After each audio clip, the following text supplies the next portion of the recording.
Dror would like to talk after the film is shown. That's what he does. And throughout Israel, when this movie is shown in high schools and middle schools, the youngsters see the film and then they get into a conversation with Dror and themselves following the showing of the movie.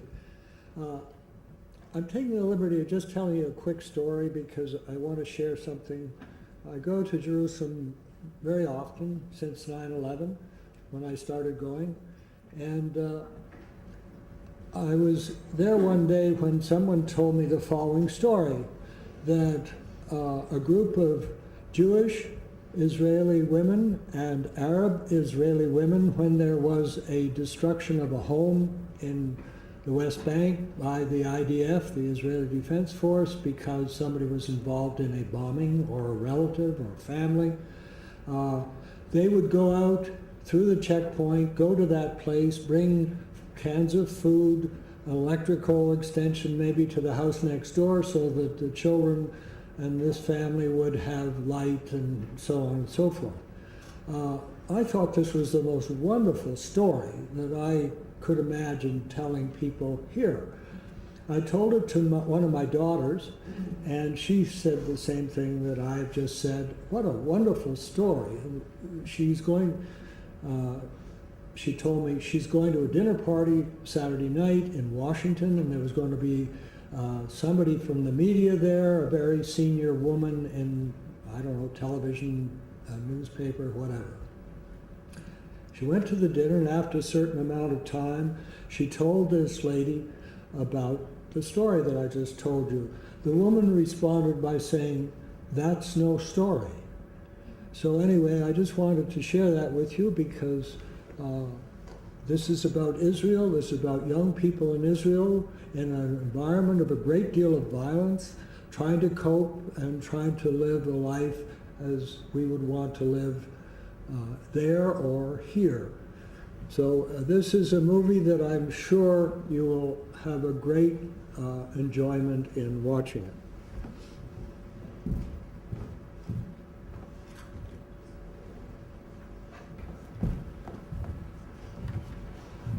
I think we better turn it off.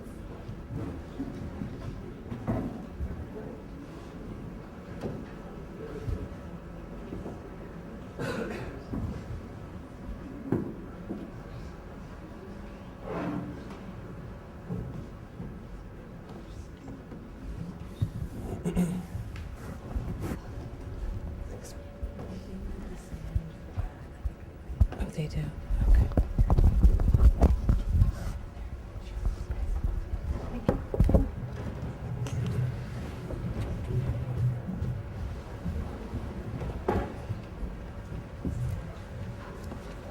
First of all, I would like to thank everyone for the applause. It's very flattering, even after 5 years that I show this movie everywhere. It's always flattering to hear this applause. I must say that I'm very jealous of the two gentlemen that spoke before me, that they could say whatever they wanted to say and you could understand everything they said because of the fluently English. Unfortunately, I will not be able to say everything I want because of my limited language, but I hope you will try to help me and to understand what I want to say and not only what I say. I must say that I asked Dr. Thomas and Julie to look for a translator for me, and when I heard that they didn't find, I was terrified. But then I remember the story of the mafia that told the translator to ask this man, "Where is the money?" And to tell him that if he will not tell them where is the money, they will kill him brutally. And the man immediately told the translator, "Where is the money?" And the translator told the mafia, "He doesn't want to tell you where is the money. You can kill him if you want." So at least I will survive after it. Okay, I've been asked to tell some things about what made me make this movie, and actually whatever you will want to hear, I will tell you. So what actually made me make this movie is I was just a scared father. I had 2 children. My daughter, she was about 8. My son was about 5, or maybe 4 and 7, something like that. When I started to be afraid, when my daughter started to go to school, and I thought, what can I do with this fear? I mean, what can I do to avoid this violence among youth in Israel? And I think it's all over the world. And actually, I didn't know what to do. I mean, if I could hire 2 muscle men to sit next to them in class and to walk with them in the streets, I would do that with all the money I have. But unfortunately, since I could, I had to think about something else. And one of the things was to make a movie. And when I decided to make a movie, I had to decide what's the main point. What's the main point that I want to deliver? And what I decided that the main point is communication. And if you will think about it, you will see that the main problem of everyone here was the communication or the non-communication. And when I show this movie to children in school, I show it sometimes to children during the day, sometimes to parents in the evenings, and sometimes to children and parents together. When I show it to children, I discuss with them, after the film, I discuss with them about them responsibility. When I say them, I'm talking about the responsibility of the children. And I tell them that I know that also the parents and everyone in this movie had this kind of responsibility, but we will discuss only them responsibility. And when I show it to parents, I discuss only about the responsibility of the parents. But when I screen it to all together, this is the best, because then we can discuss the responsibility of all together. And I think there is no way to solve problem if only the children will do the things good, and not if only the parents will make the things good. I think it must be cooperation. And actually, it really works. It really works. And I have some memories, some occasion that was really, I mean, it did it to me. Once, the first one was when my son, when he was 5.5 years old, he saw it in the first time, before I screened it to the public. And now I want to ask you the same what I asked you before about Alex, if you remember, with the little Porsche. So I want to ask you never to tell it to my son that I told this story about him. But when he saw this movie, he was 5.5 years old, he couldn't really understand what's the meaning. Why do I say to this one that I love him the most? I mean, I tell him that I love him the most. How come I tell this one as well? And things like that. But after the film, he told me, do you know that from now on I will tell you everything that happens to me. And this was my prophet. And really, I think he tells me things, but not everything like he promised then. But since he was too young, I can't blame him. And some other occasion, like after the main screening, someone came to me, shake my hand and told me, Dror, you made me a better father now. So things like that really make me feel good. And once we screened it to a class, I think it was, they were something about 15 years old, 16 years old. And there was a panel that I participated, and one policewoman and a psychologist. And suddenly one of the children came and said, he got up and he said, excuse me, but I want to tell you, to say something. Well, it was unusual, but like in this occasion that the father wanted to say something, it was probably important, so we said, please. And he said, I wanted to apologize in front of Yossi. He was the name of a very short guy and very small one. I wanted to apologize that about 2 years I did to him what Amir did to Doron, and now it's the first time that I really feel what he felt. and they hugged, and they, you know, it was very, very, how do you say? Emotional, yeah. So many things like that. I don't want to, I can't remember everything, but many things like that happened to me and to the audience when they see this movie, and everyone shake my hand and they tell me how important it is that everyone will see this movie, and some parents told me, you should show it to everyone, but you should show it to the parents of the children in the kindergarten, because when you show it to parents to children that they are 17 years old, it's a little bit too late. And of course, I'm the last one that will not agree with these things. So, if you want to ask something, you're welcome. And what we'll do is maybe have a couple of questions now, and then we'll have a break, and then you go into the smaller groups and have a chance to talk about the reactions to the film and your own reactions to it, and then we'll get back together and have a little bit of feedback from the smaller groups about what was important from those, and then we'll have a panel, and you'll be able to ask George some more questions at that point, and ask Herb some questions, and Ellie is going to join us, and Kip is going to join for the panel. So, but a couple of questions now, and then we'll, yes, Murray? I enjoyed the movie. It's a hard movie to enjoy, but I thought it was an excellent demonstration of what you intended. But what I want to ask you is something other than about the movie. You live in a culture of violence. Your society is a violent society. You're surrounded by enemies. The mentation is one of hypervigilance, explosions in war. How do you think that applies to the developmental process of this kind of, really, it's one kid, when you're dealing with battalions, generals, war, and no solution?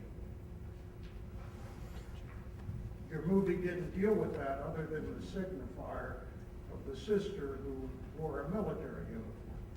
Yeah, because you know, maybe for you that you are here and you listen to you look at the television, you listen to the CNN, maybe for you, it seems like Israel just live in war, that we run in the streets and between the bullets. The situation is not like that. We have normal life. The problem is around us.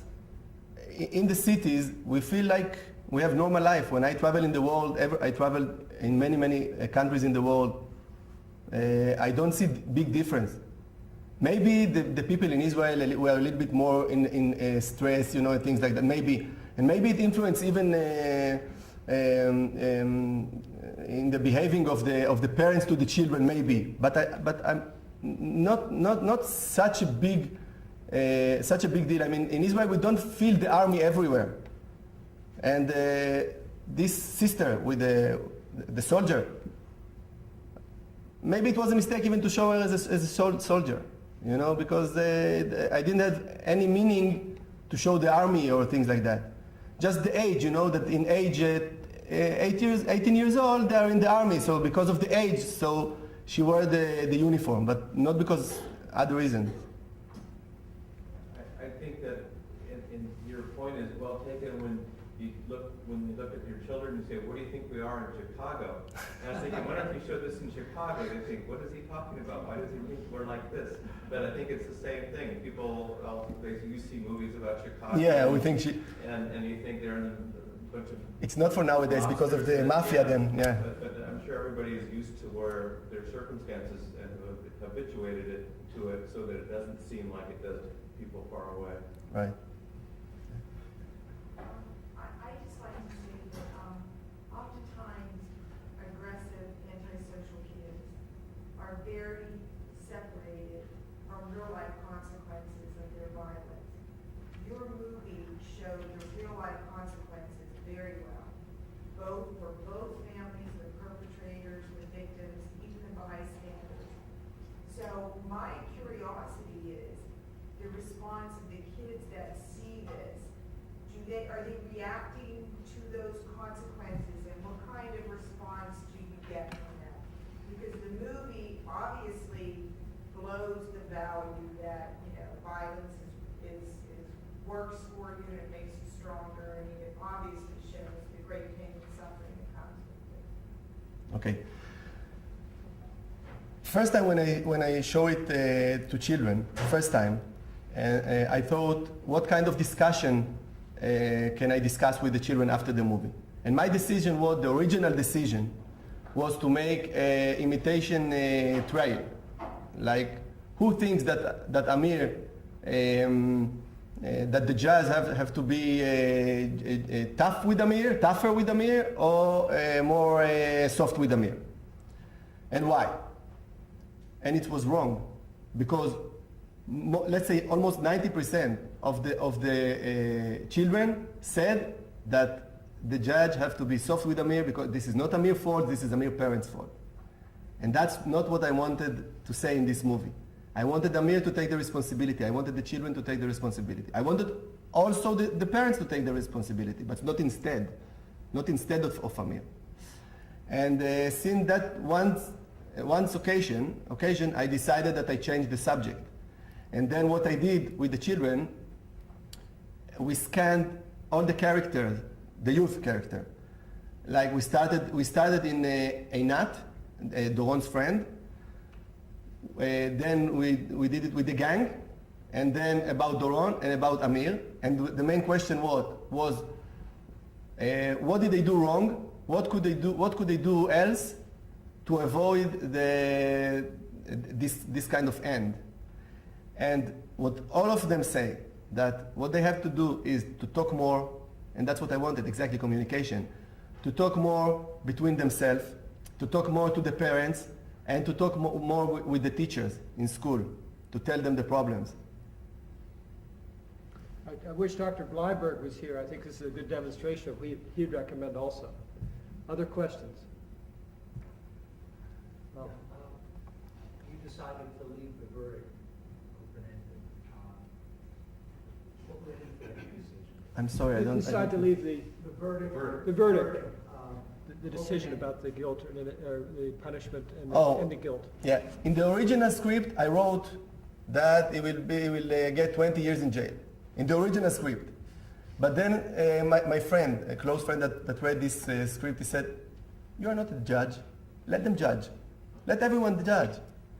And I said, "That's a good point.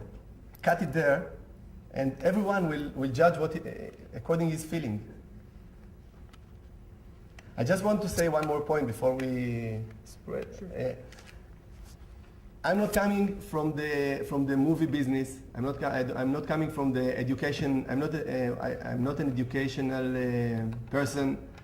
I just sell watches. I'm an agent, and it's not my profession and nothing. I always laugh and I said that the only connection that I had to movies is to sit in front of the screen and to eat popcorn. That's the only connection that I had when I decided to do this movie.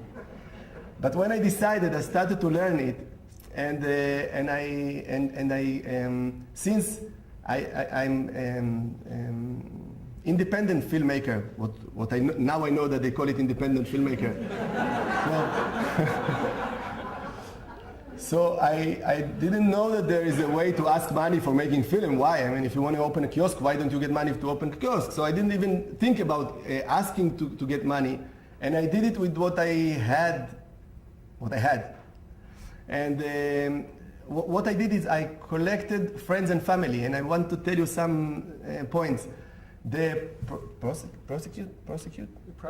prosecutor is my brother. The defender is my cousin. The other defender is my brother's wife. The two judges, the two men, one of them is a friend of me, the other one is my father. And my daughter, then she's my ex-girlfriend. She was my girlfriend then, and I'm divorced, so that's why. And the children, they were children from a school in my city that I went there and I spoke to the teachers, and they were happy to cooperate with me. Einat, she was Doron's friend. She was the daughter of Moshe from the grocery shop, from the kiosk. And Moshe was a renovating contractor that came to work in my office And I told him, "You are Moses." He said, "No, I'm Joseph." He said, "No, no, no, you are Moses." and all the parents are friends, my friends since we were 16 years old, all friends. So we joined together, and I teach them how to act. And since I don't know how to act, because I'm not an actor, I told them what I want them to do, how I want them to act. And I didn't plan to act, but since I didn't have anyone else, I found myself in a situation that I have to act. That's how it made. And you're a good water skier.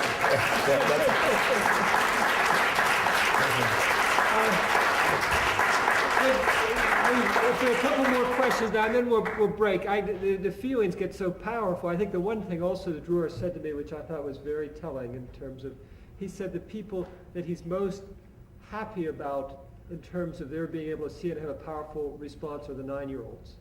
I think that says a lot about what he wants. As younger is better. Bob? Yeah.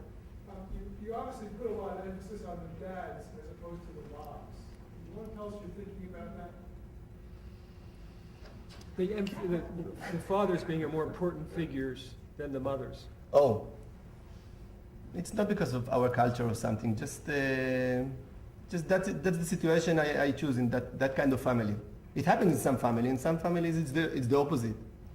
Well, in both families, both the dads. In both families, but no special reason. I want to tell you something about not exactly about this, but about first. What I did first about the characters is that the killer, his family, the original family was like it was, but the one who got killed, the original family was supposed to be like here. I mean, let's say in Israel, this very simple people, poor people, and very simple people, and that came from North Africa. In Israel, we have people that came from.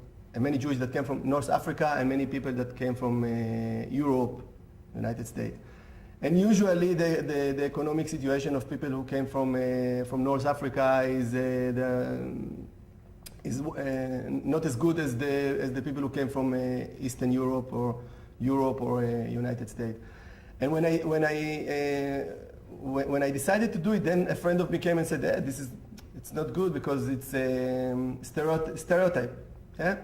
And then I said, okay, I don't pay attention to these things at all.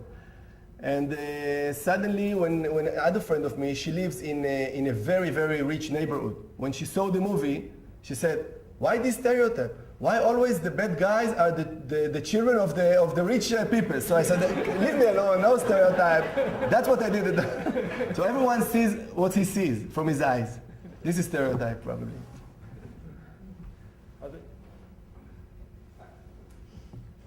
I had the privilege of having dinner with Dror the other night, and one of the questions that he raised was how it could be, how the film could be used and applied here in the States. And I wondered if anyone had a reaction for him. How it Thank you, Todd. with audiences. Thanks. Any people, educators that, yes?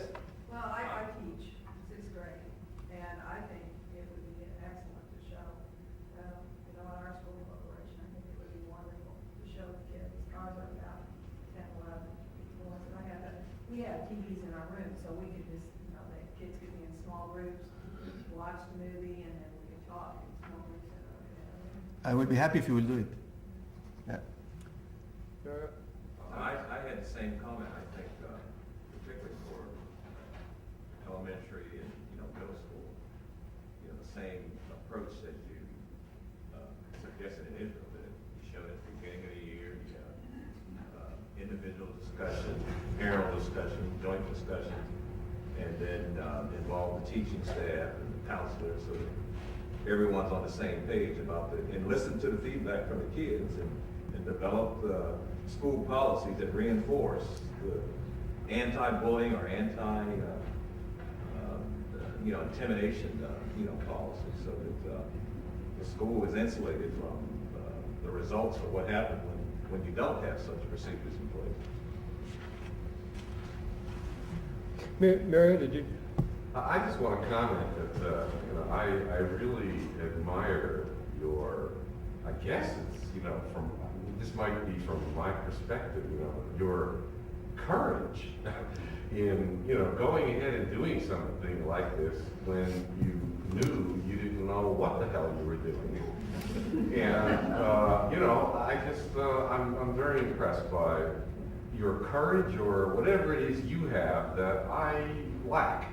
Thanks. Chutzpah, right? Chutzpah. Oh, I heard that word so much, in the last years. Well said, Mayor. Any other questions? Okay, we'll take a little break and have the small groups for an hour or so, and then come back and share some of the ideas, and then have some chance for some more questions. Thank you very much. Thank you.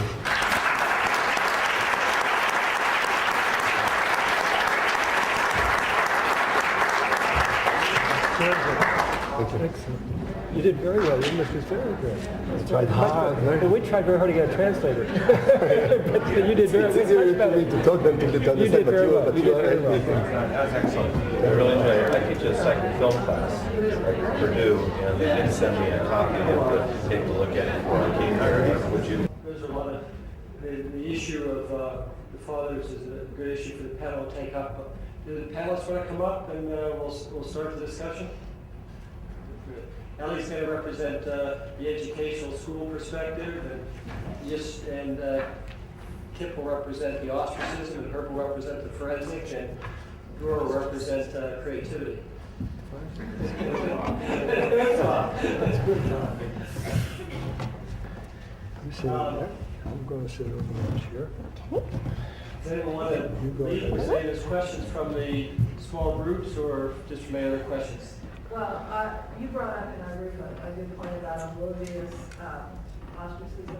I thought maybe that might be a point to discuss. Good, it's pleasant. Yeah, in watching the film and then listening to everybody afterwards, it seemed like people were focusing on the harassment and the bullying quite a bit, and of course, doing research on ostracism, I was watching for that, and I saw Doran as ostracizing Amir,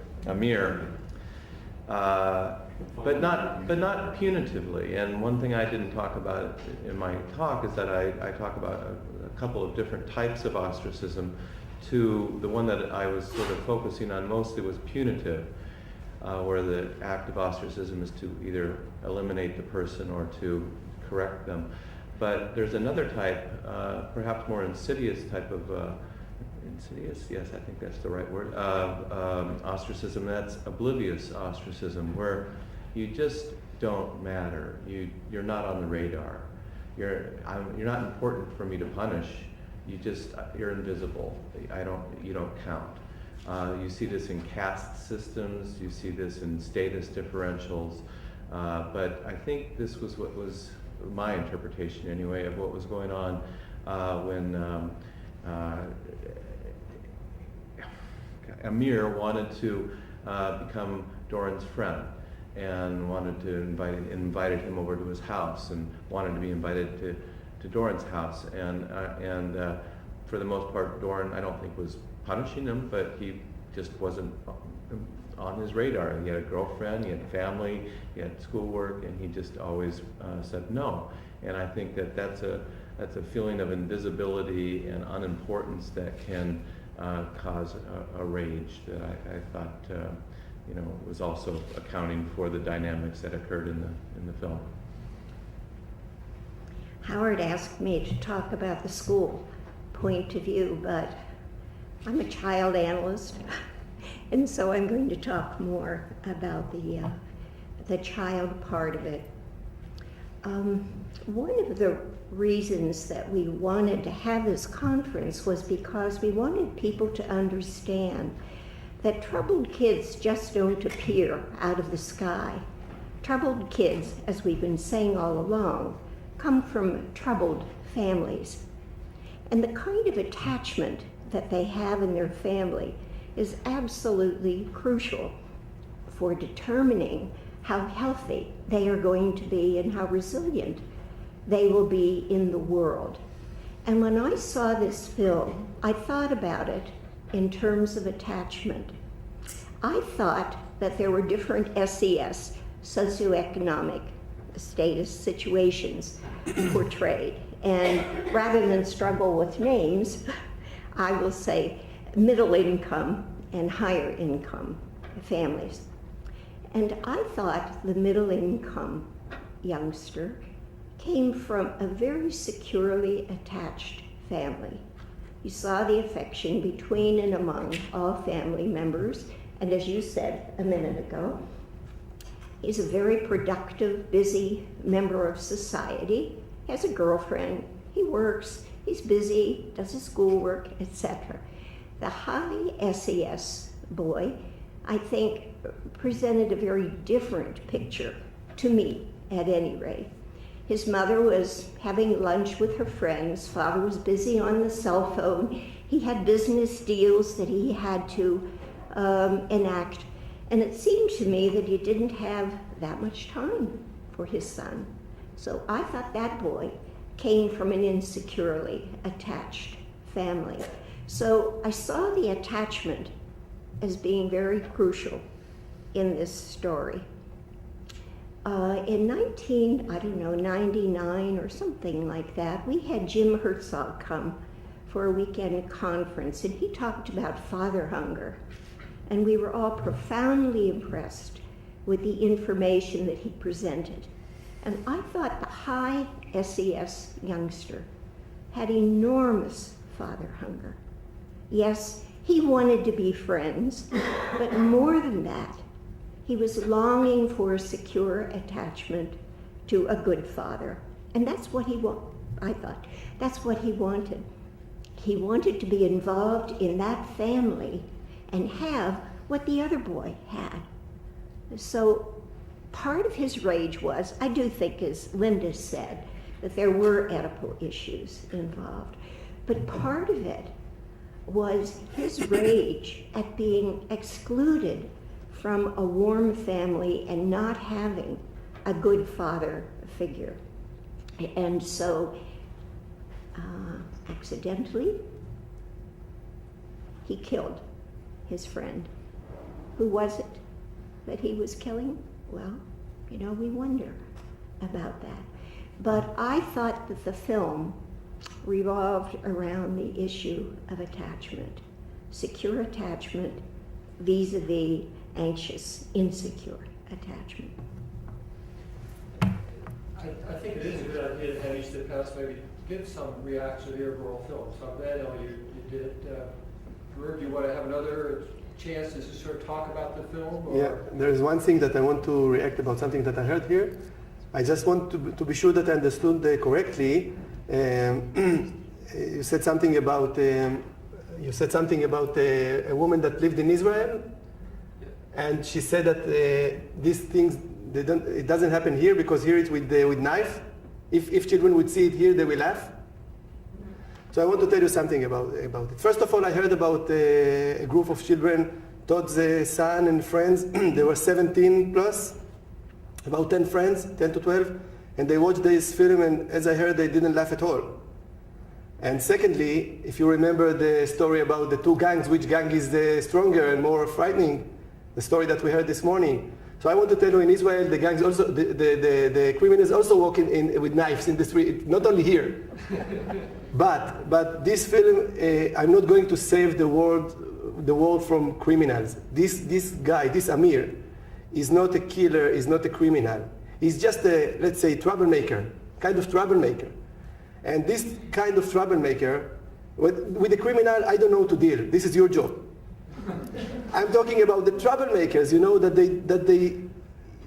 he got into this situation, he wanted to get out of this situation, but his friend didn't let him. He said, how do you shut up? How don't you react to what Doron tell you? And he didn't really mean to kill him. He's not a killer. He's not a real criminal. So he choked him. He didn't have a knife that time. So he choked him. That's it. did you want to make a Well, sort of general statement? Yeah, well, I'm sorry. Did you want to? Herb's going to go next. I like how can you say this that doesn't get misinterpreted, that he choked him rather than knifed him, because it's so personal. So, because it's a person touching a person, and I think I'm not really a Freudian or a psychoanalyst. Who is he killing? Anybody would look at that and say, is he killing his father more than he's killing his friend? And so, I thought the hands-on choking, which could happen anywhere. I mean, when kids scuffle at that age, they don't all have guns. So, I guess a more general comment is that, because some of these issues came up in our group and came up before, is things like is it more father-centric or male-centric, and shouldn't the woman have been more three-dimensional and more part of the decision-making and everything? And I guess this is just a feeling I have about people's response to movies in general, is that we seem to require movies to be everything, and we put them up on some standard, like you are the role model that's expressing some point of view about the entire world, and you have to be accurate here. And to me, this is a story about two families and some friends, and I don't think it should be necessary that we have all possible points of view represented in this movie or in any particular movie. I think that's asking too much of a piece of art. Herb, did you want to make some?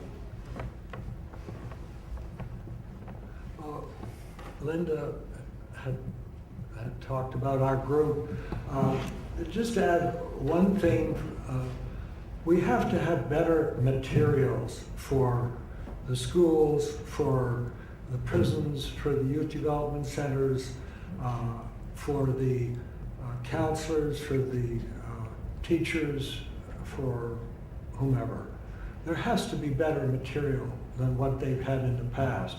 I think the materials that are starting to be apparent in the field, that we've had two obviously marvelous examples of here with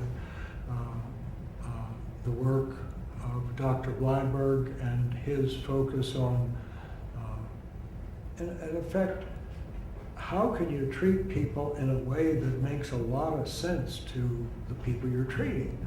And Dr. Williams' work to really start to help people understand the importance of these issues.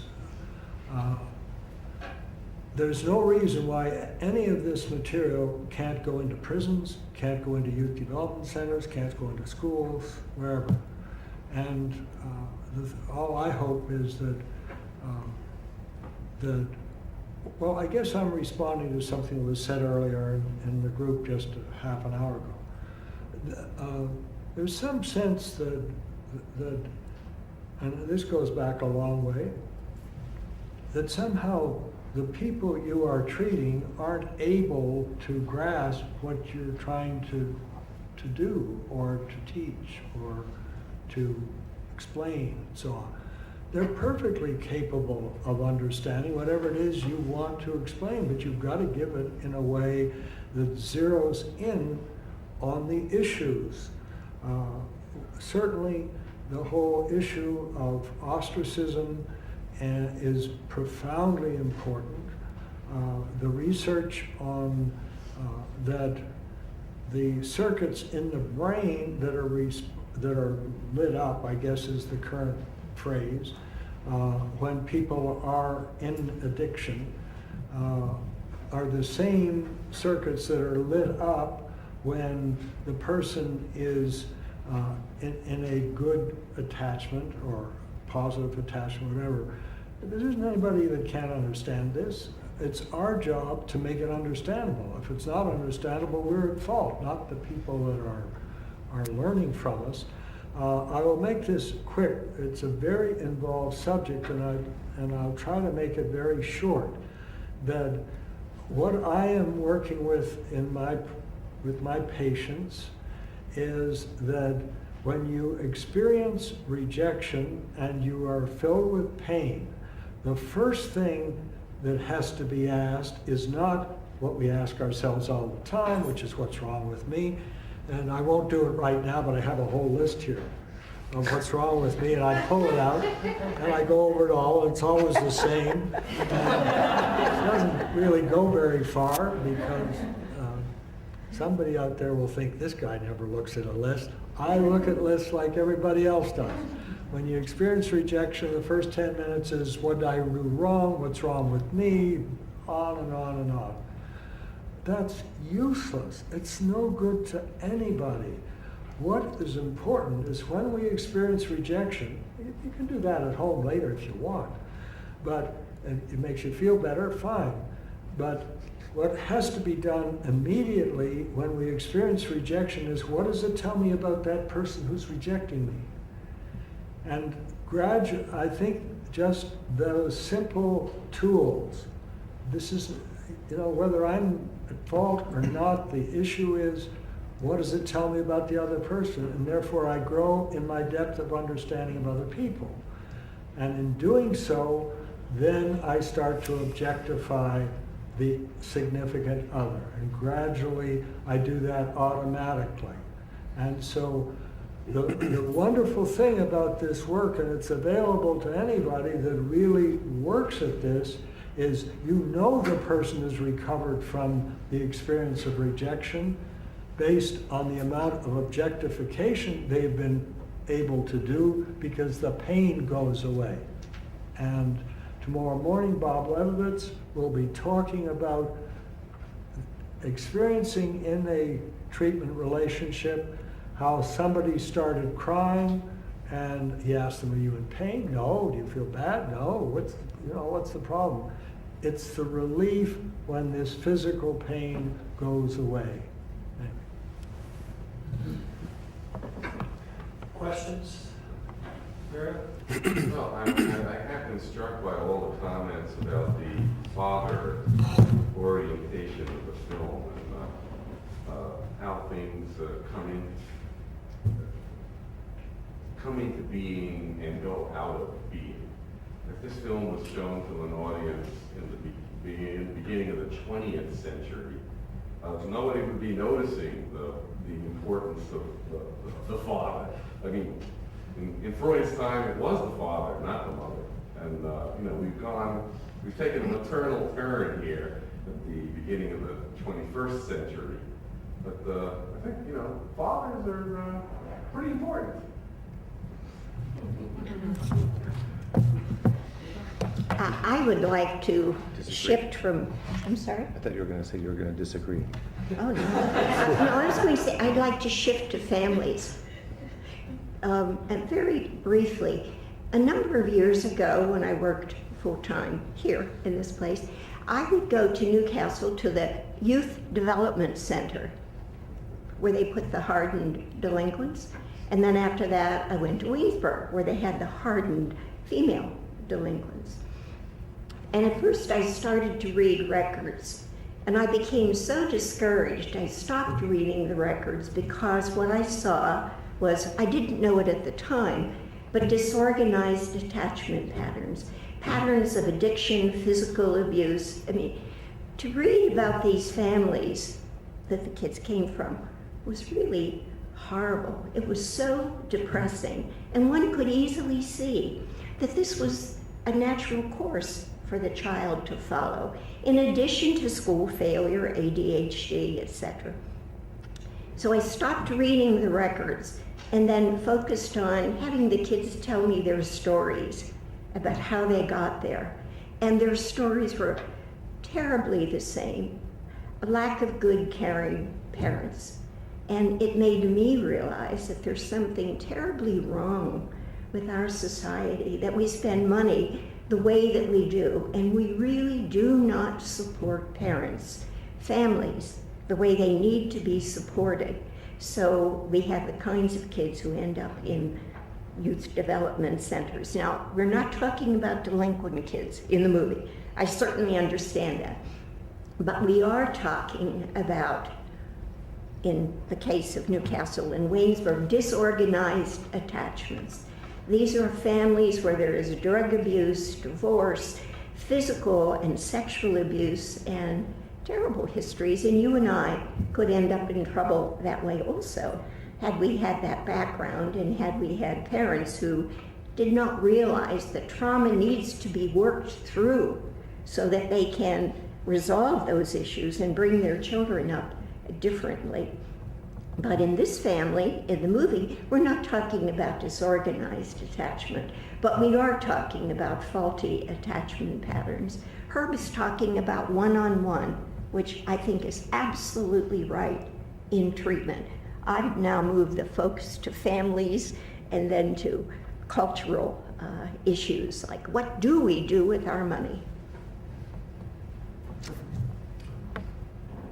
Other questions? I just want to raise what I think probably is a fairly trivial question, but most of the research that you've been doing really has to do with interactions with people, even if they're computer people. But I wonder if this notion of ostracism doesn't apply also to a lot of the sort of frustrations of everyday life, like the stupid telephone trees that sort of ignore you and push you in a blind alley, or when the computer froze 2 times this morning. I think Dr. Blyberg had the same reaction I do when my computer freezes. You know, this sort of. I wonder if that is if ostracism doesn't also apply to a lot of those situations. Yes, I agree with you that anything that's non-responsive and seems to be excluding you from the interaction would result in this feeling of that you've lost a sense of control at the very least. To the extent that you feel less belonging and self-esteem would maybe depend to what extent you personified the computer, and there's research that a guy from Stanford does, Clifford Nass, which is quite inventive, that we basically treat our computers like people, and we respond to them like people. So in a study where a computer, they worked on a computer for a half an hour and then they were asked to evaluate the computer's performance, a third of them were asked to evaluate the performance on a questionnaire on that computer, a third did it on another computer, and a third did it on paper and pencil. They were more polite when they did it on the computer, that way they were performing on, so they said nicer things about the computer to its face. I have one other question, and that is that this is sort of the other side.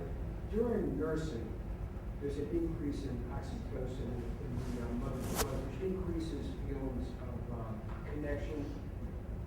And after loving intercourse, there are similar hormones released that increase those feelings. I wonder what impact that has for mentalization and ostracism. Oxytocin itself. No, well, there are a series of hormones that are released in some close situations that biologically increase those feelings. That may not have been studied, or it may not be. Yeah, I don't know of any, but it would be very interesting if somebody was in that heightened state and then was ignored and excluded, how that might play out. Either, if not immediately, how long it would take to get over, or which path they would take in terms of coping with it. I don't know, but it is interesting. Other questions? I have one question just in terms of trying to keep the continuity of the program over the past day or so. We started off trying to understand the origins of people being vulnerable to ostracism and shaming, and we moved to the treatment, and then this afternoon more the experiential. If we take the experiential, though, and go back to the issue of intervention, we in our small group, Brewer joined us, and we talked about what would have been the best intervention for the father with his son. And I wonder if the panelists might talk about their views of what would have been the most helpful, thinking of Dr. Blyberg, maybe if you were here, what you might say. But what would have been the best intervention at that point?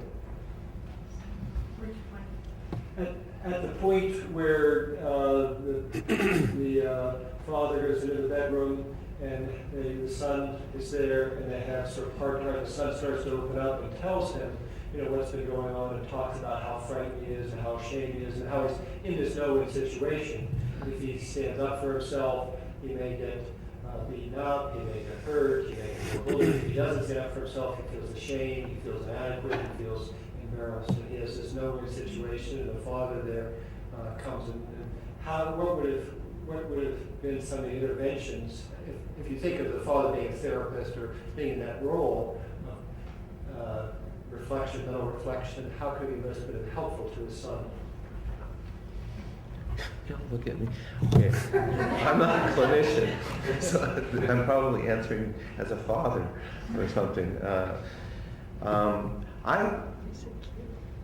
Aside from whether he involved the mother or not, and I could certainly see a case for doing something one-on-one with the son to let him open up and then to involve the mother eventually. But aside from that aspect, I think that I liked what he did in that he gave his child a sense of control over the decision, and he gave his child a sense of control over what was going to happen with the other gang members or the other kids. And I think that's important. To usurp his power and say, we're going to go in and do this for you, is sort of humiliating and all that. I think in part of our discussion that emerged in terms of the trigger that went from him being harassed to being killed, it was really nothing intrapsychic. It was more the group dynamics. He was pretty much egged on by his group. I don't think if it was one-on-one he would have killed him. I mean, this is a story, right? So we're just guessing. But I think the reason why he kept feeling pushing on and going on is that the gang members says, are you going to take that? Are you going to take that? And so there was this group dynamic that was pressuring him to go above and beyond what he might have done. If I was a father and kind of appreciated that aspect, I think that I might have realized that you're going to have a hard time facing a gang of people. And I'm really not sure what I would suggest. I think somebody in here suggested sort of tailing their son and watching what was going to happen from afar or something like that. That's a great idea if you can do it. But you're unemployed, yeah. I mean, I think if it was one-on-one, I would have just said exactly the same thing. If I knew it was a large group that he would have to face, I might have gone ahead and tried to talk my son into letting me intervene. Does the audience have questions? No, Do you have any? I'm fine. I agree with Kent. Is there anyone in the audience just have a... Yeah, I'm a father. And a therapist. Yeah. And an analyst. And an analyst. So I claim. I agree with Kip that I feel like the father did a, basically good job in balancing all those forces between asserting autonomy, which sometimes fathers do better than mothers with, as a general rule, and also trying to help. And sometimes in life you just run into some bad luck.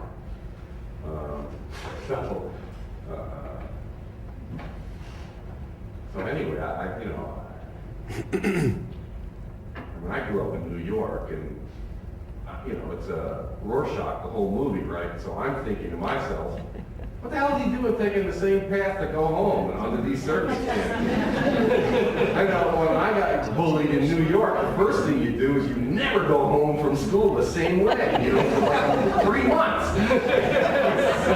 You mean it didn't remind you of growing up in West Lafayette? I was thinking that as we were talking, the hope is that you can find the right idea, and the right idea leads to the right action. And we know kind of because of the movie some ideas that could have been helpful maybe, and one of them would have been to try to encourage Dorney to actually invite Amir to home or something outrageous like that as a solution.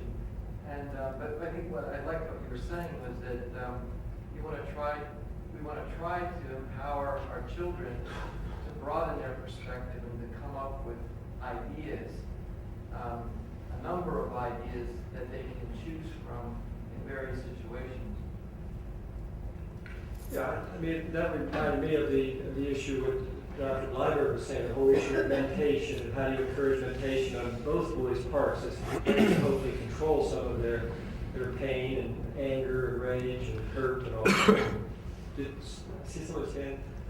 Other questions, or maybe it's been a long, yes, Ruth? I don't have a question, it's just a comment, just something that's striking to me.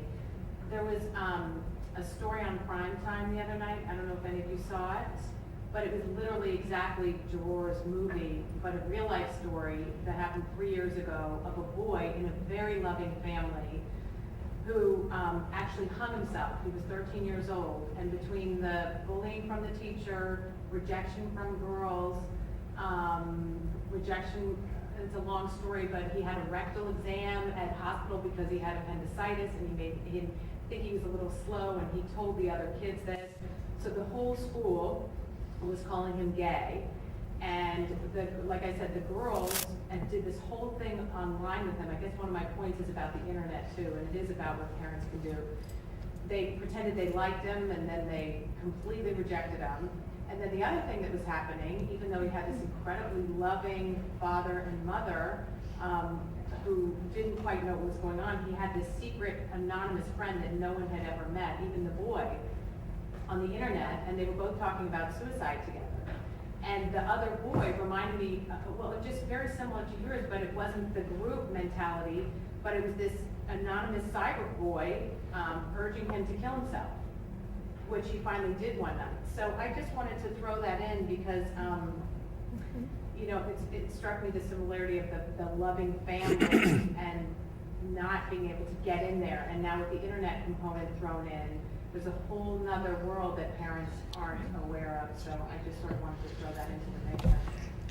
Mention that. And one really pragmatic way to deal with that is have your computer in a really ostentatiously bad taste kind of place, which is right in the middle and center of your house, where they cannot possibly do it without you seeing it. And that's where ours is right in the middle of our dining room, kitchen, the family room, and it's probably very gauche. But we refer to it all the time. It's become part of our family, but it's really, no one can do anything secret on that thing. Yes, About your question, oh, sorry. About your question, I think we missed it a little bit. Because you asked a question and we gave him 2 or 3 answers which were more or less the same, that the father did more or less right, but it caused to his son's death. So he did wrong. So how can we accept this behaving? So my question is, how would you, don't say that it's both of you. No. Don't blame him. I thought what he said was right.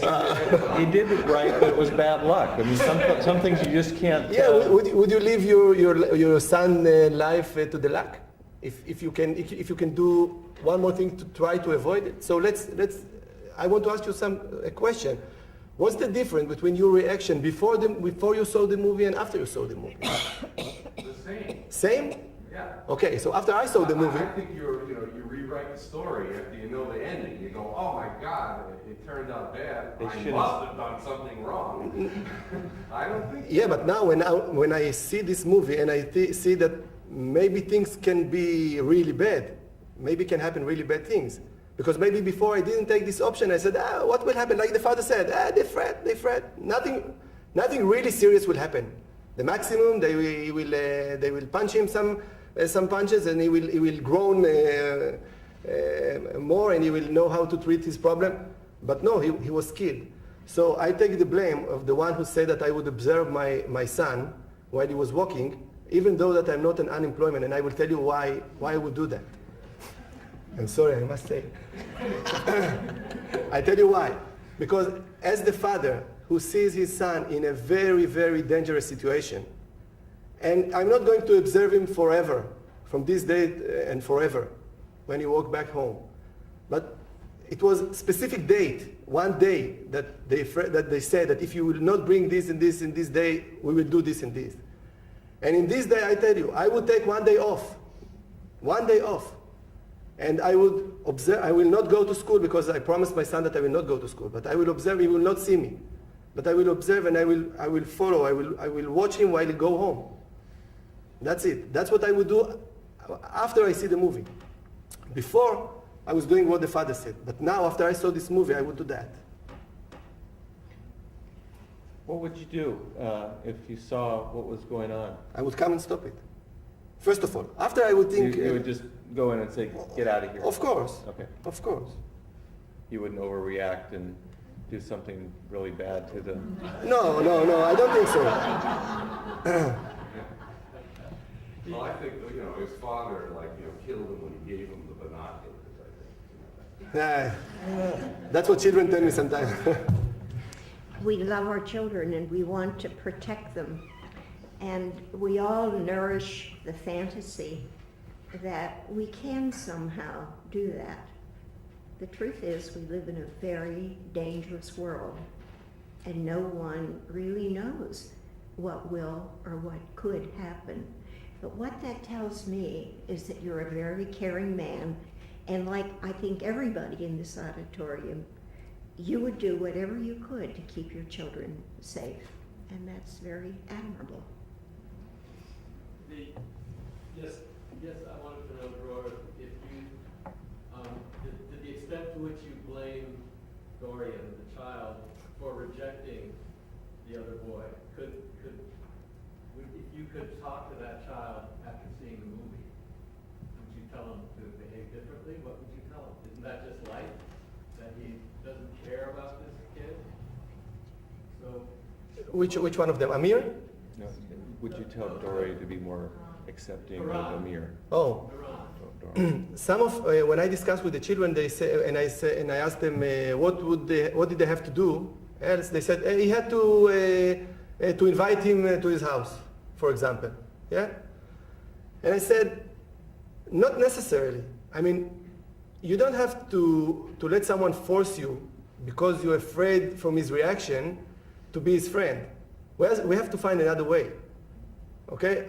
And I wouldn't suggest. Maybe I will suggest. Maybe try to be his friend, but I will not instruct him to do it. Just give him another way of thinking. Maybe think again. Maybe you would like to invite him. Maybe you want to be his friend. And okay, he will invite him once, but now he has to be his friend forever, because he will stop inviting him. He will be angry again. It's kind of blackmail. Invite him to go water skiing again? Okay, but why? If you don't want someone to be your friend, why must you be his friend because you're afraid from his reaction? No, I don't think so. I don't think this is the right thing to tell them.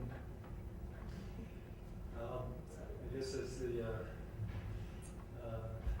winding down. I want to make a couple of comments, prerogative of my position. The powerfulness of the movie, I'm thinking of Dr. Wanicki, I'm thinking of Dr. Akhtar in terms of their talking about film. But for me, the powerfulness of the death of a child and how that provides the background for the whole movie, and the powerfulness of grieving is the grieving of the mother, the grieving of the father, the grieving of the sister.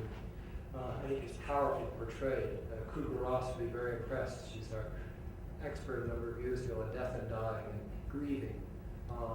The internalization, holding the picture next to your heart, trying to internalize the love and the carrying on the son.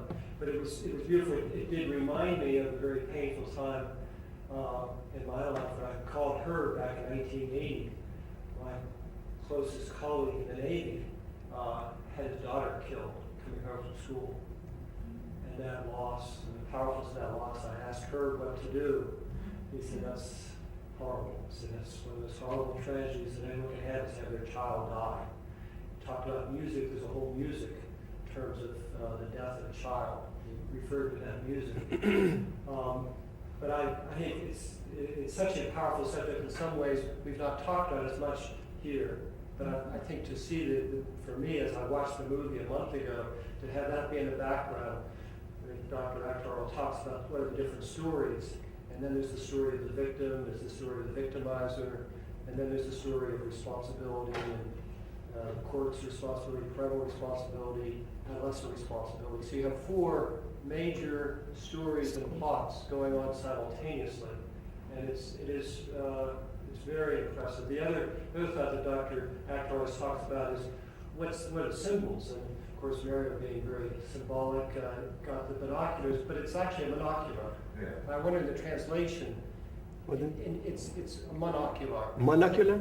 Binocular is 2? 2. Monocular? I thought it was maybe a Freudian slip. This was also a friend that made the translation, so that's how it looks like.